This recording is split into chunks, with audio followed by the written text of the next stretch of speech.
이 단락은 8장 27절부터 9장 29절까지는 이 첫 번째 주님이 십자가에서 죽으신 것에 대해서 처음 밝힌 거예요.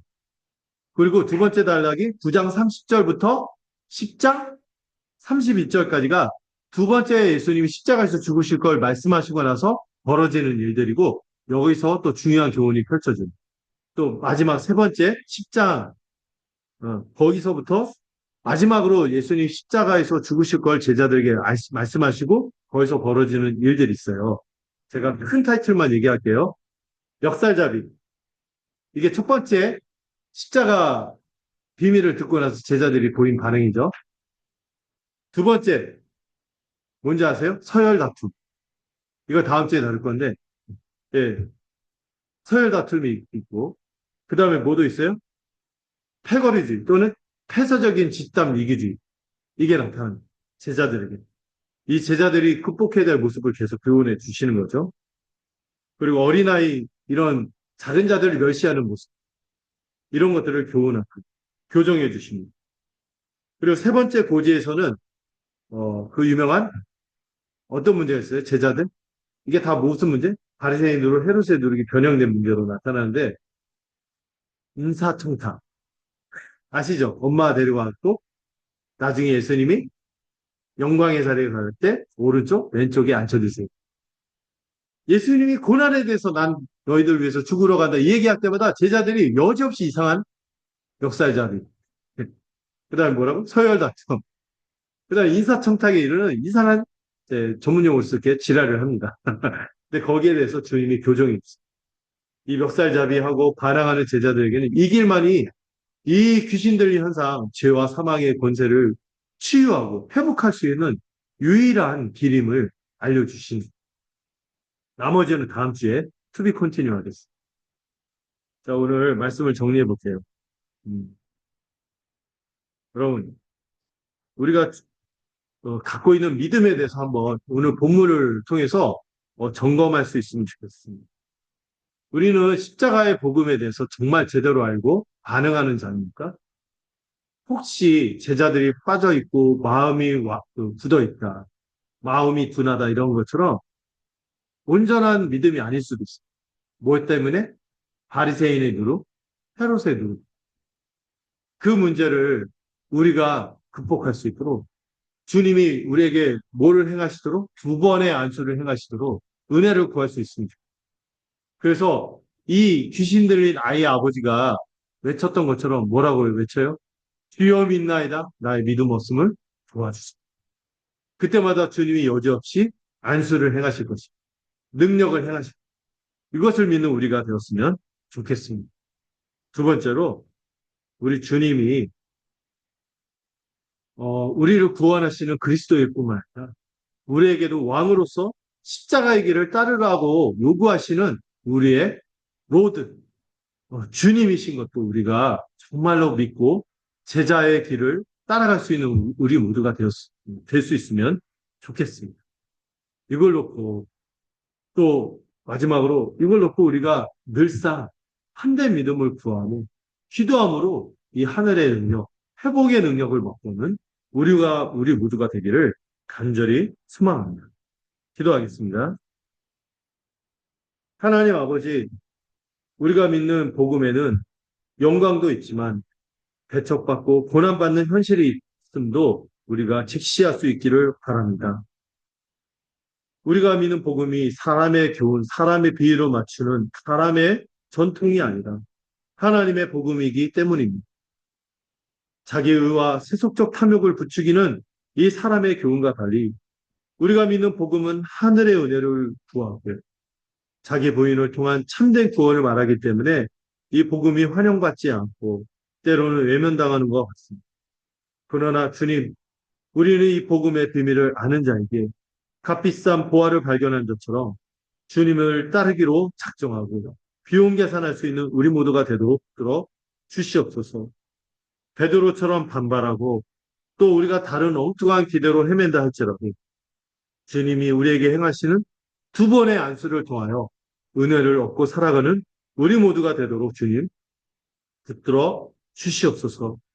반쪽짜리 신앙 고백이 아니라 온전한 신앙 고백을 하는 우리가 되도록 들어 주시옵소서. 주님이 우리의 구원자이심을 고백할 뿐만 아니라 주님이 우리의 주되심을 진정으로 고백하고 십자가의 길을 따라갈 수 있는 우리 모두가 되도록 인도하여 주시옵소서. 예수님의 이름으로 기도드렸습니다. 우리 찬송가 461장 함께 찬양하도록 하겠습니다.